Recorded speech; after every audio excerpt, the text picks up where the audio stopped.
Have you ever wondered why God closed the gates of Eden? The story of Adam and Eve is not only that of a beautiful paradise lost, but a profound revelation about disobedience, love, and a promise of redemption. Adam and Eve were the first to know the purity of Eden, but they were also the first to face their own choices and the consequences of defying their Creator. What led them to lose everything? And what hope did God leave behind them?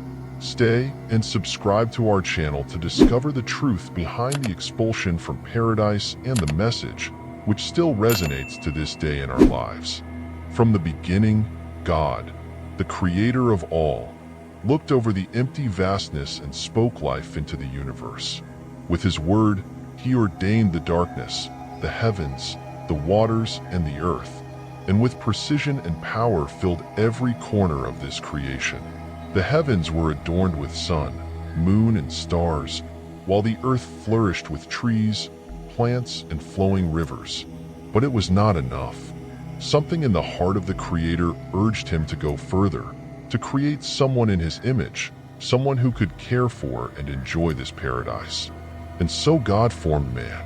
With the same divine breath, He breathed life into a figure molded from the dust of the earth, and Adam opened his eyes in the Garden of Eden, a place like no other.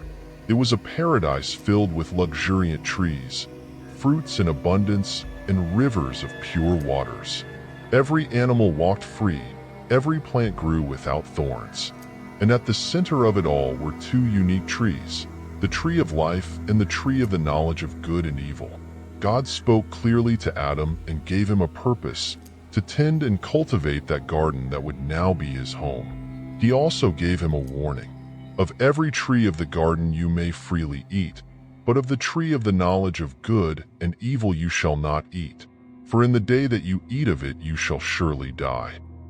This command was clear and specific, establishing the limits of what was permitted and what was forbidden, of good and evil. Despite the warning, the garden was a place of peace and joy, designed for man's fulfillment. Every morning and evening, Adam walked in communion with God, without fear, without shame, without worry. But though creation was perfect, there was something missing. God, who knew the heart of His creation, saw that Adam was alone and said, "It is not good that man should be alone. I will make him a helper fit for him." This is how the first love story began. The story was far from over, and a crucial twist was still to come. For paradise, with all its peace, concealed a test of obedience that would determine the destiny of this perfect creation. God, seeing Adam's loneliness, made the decision to create a special companion for him, one who would complete the vision of love and unity He desired for His creation. In an amazing and profoundly meaningful act, God caused Adam to fall into a deep sleep and, from his side, took a rib.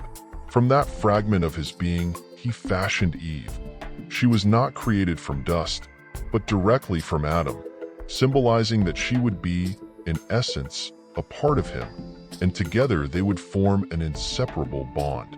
When Adam awoke and saw Eve for the first time, his reaction was one of wonder and joy. He recognized in her someone who shared his very essence and declared, "This is bone of my bones and flesh of my flesh." At that moment, the first human union came into being, and God blessed them, laying the foundation for all future marriages. He charged them with the purpose of uniting in love and forming a perfect unity as a reflection of God's love for His creation. Through this relationship, God gave them both a shared mission, to fill the earth and subdue it, caring for and governing Eden in unity. Adam and Eve's relationship was not just another aspect of their lives in the garden. It was an essential part of their purpose and identity. Together, they were responsible for creation, and together, they could enjoy the amazing gift of life in Eden. There, in that communion, they understood the meaning of being one. No task was too heavy. No goal was unattainable, for together they complemented each other's strengths and weaknesses. The marriage between Adam and Eve was, in many ways, a reflection of the relationship God desired with them, a union of love, trust, and shared purpose. The creation of Eve and her relationship with Adam not only laid the foundation for human unity and love, but also taught that in unity there is a divine purpose. God designed the relationship to be a reflection of His own love and to show that, in companionship, life was richer and more meaningful. Yet, in the midst of this perfect union, there remained that caveat. The tree of the knowledge of good and evil was still in the garden, and with it, a test of obedience. Adam and Eve enjoyed a fulfilling relationship with God and with each other, but something was about to happen that would test the trust and love with which they had been blessed. However, in the shadows of that paradise lurked an enemy. The serpent, cunning and full of hidden intentions, approached Eve at a crucial moment. This was no ordinary creature. He had an intelligence and malice that sought only to sow doubt and discord. With calculated words, the serpent accosted Eve, aiming straight for her curiosity and thoughts.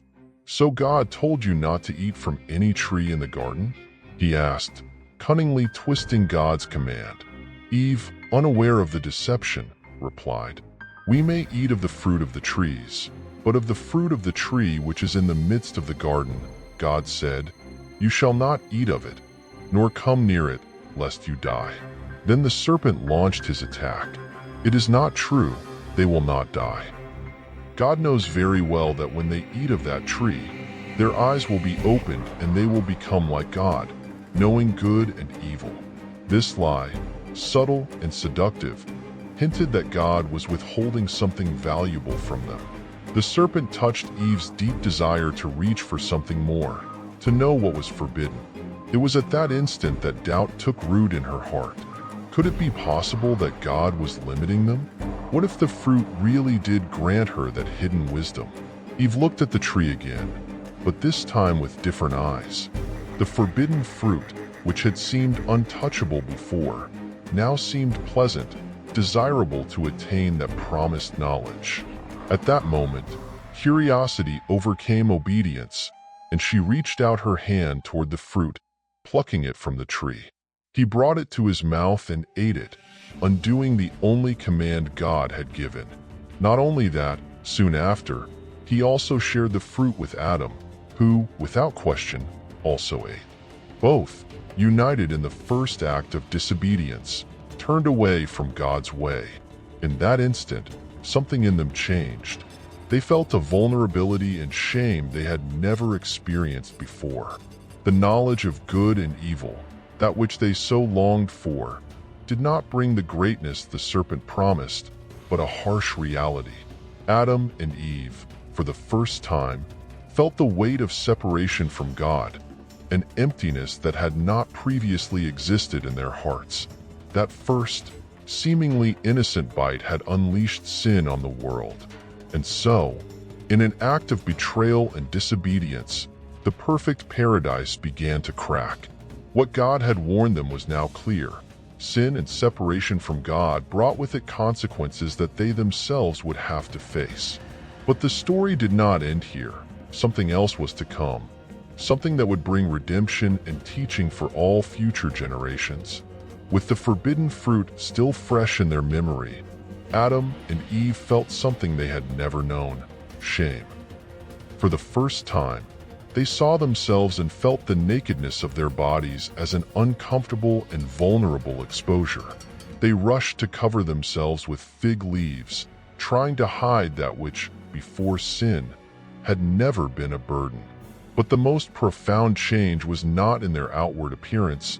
It was something that had occurred within them, a loss of innocence, a disconnection from the perfect peace they had shared with God and each other. Soon, they heard God's voice walking through the garden in the cool of the day, as so often before. But this time, instead of approaching, they both hid among the trees. When God called out to them, asking, "Where are you?" Adam answered in a trembling voice, "I heard you in the garden, and I was afraid because I was naked, and I hid myself." God, knowing already what had happened, then asked, "Who taught you that you were naked? And did you eat of the tree of which I commanded you not to eat?" Adam, overwhelmed with guilt and fear, answered, pointing to Eve, "The woman whom you gave me as my companion gave me of the tree, and I ate." Then God turned his gaze to Eve, who, in turn, blamed the serpent. "The serpent deceived me, and I ate." In this exchange, we see the sad reality of sin, guilt, shame, and the tendency to look for blame instead of taking responsibility. The harmony that God had established had been broken, and now they faced the harsh consequences of their choices. God then pronounced judgment on each one, beginning with the serpent. For this cunning creature who had deceived Eve, God declared that she would be cursed among all animals, destined to crawl on her belly and eat dust all the days of her life. Furthermore, God established a permanent enmity between the serpent and the woman's offspring, prophesying that one day one of her lineage would crush the serpent's head, even though it would bruise her heel. This statement, mysterious and profound, pointed to a future redemption, the promise that evil would not have the last word. Next, God addressed Eve. To her, he warned that pain would multiply in her pregnancies and at the time of childbirth.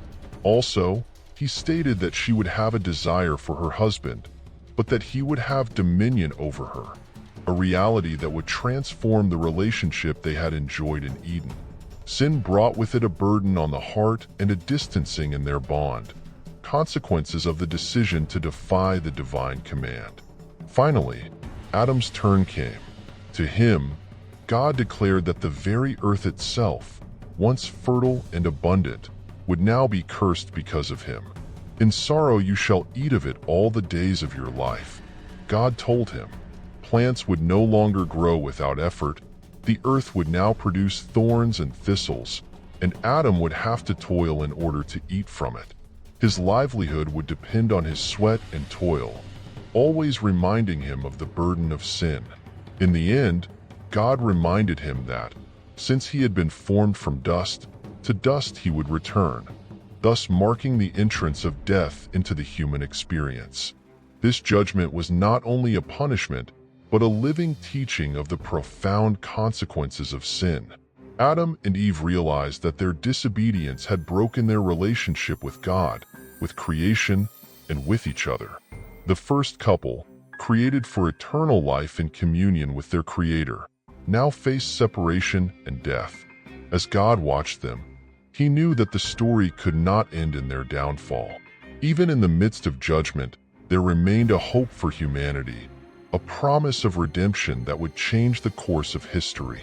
After the judgment that God pronounced on Adam, Eve, and the serpent, a painful reality emerged: the Garden of Eden, which had been their home and the place where they enjoyed close communion with God, could no longer be theirs. The rupture caused by their disobedience had left a wound in their relationship with God and with creation itself, and their remaining in Eden was no longer possible. God, with deep compassion and justice, made a final decision. He expelled Adam and Eve from the Garden of Eden.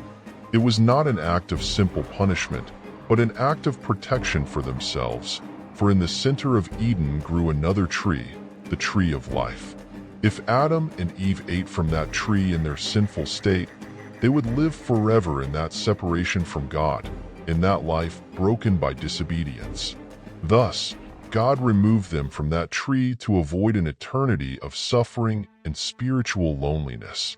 In an act of mercy, God provided them with clothing made of skins, covering their nakedness and protecting them from the cold and harsh conditions of the world outside Eden. This gesture symbolized more than simple protection.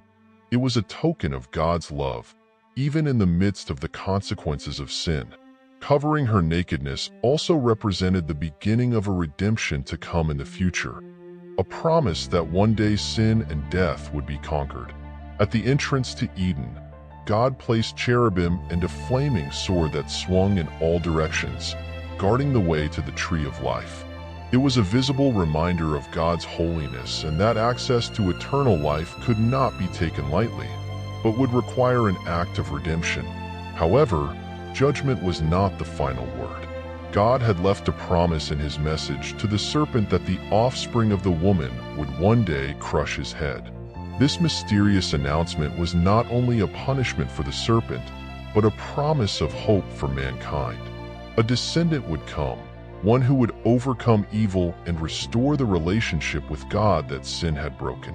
Thus, Adam and Eve departed the garden, taking with them the weight of their choice and the hope of redemption. Their life outside Eden would be hard, full of challenges and toil, but also guided by the promise that one day sin would be defeated and access to eternal life would be restored. This story, so ancient and so full of truth, reminds us of the price of disobedience and the depth of God's mercy. Through the story of Adam and Eve, we are taught about God's justice, but also about his plan to restore humanity, a plan that would be fulfilled centuries later with the coming of Jesus Christ. Thus, the expulsion of Adam and Eve from Eden was not the end, but the beginning of a story of redemption and hope that invites us to reflect on our relationship with God and his steadfast love. The story of Adam and Eve is a powerful reminder that our choices have consequences. Their disobedience not only cost them paradise, but also introduced the need for redemption to humanity. But the story does not end at expulsion. God left a promise of hope that will be fulfilled in time. What lessons can we apply to our own lives? Reflect on your decisions and their impact on your life and those around you. If this story has inspired you, don't forget to like this video. Subscribe to my channel to explore together the biblical stories that teach and transform us. And if you want, you can leave us in the comments what you learned. See you in the next video. God bless you.